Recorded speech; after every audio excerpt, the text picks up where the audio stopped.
నా మటుకి నేను చెప్తున్నానండి.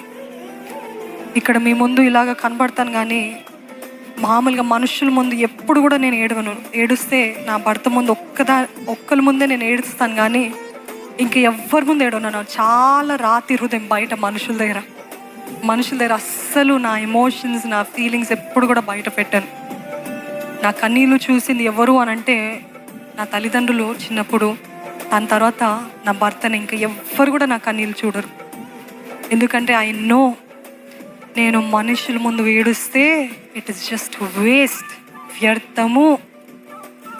నా బాధ చూసి ఇంకా నన్ను అపహసిస్తారు, హేళన చేస్తారు, ఏదో పైకి జాలి పడతారు, కంపాషన్ చూపిస్తారు, లేకపోతే ఏదో కొద్దిసేపు ఉంటారు. తర్వాత నేను ఆ పరిస్థితి మర్చిపోయిన వారు మర్చిపోరు, అదొక చనువుగా మారుతుంది.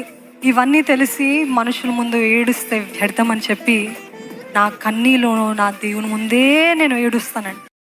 హృదయమంత వేదనతో నిండి ఉన్నది, ఆదరణే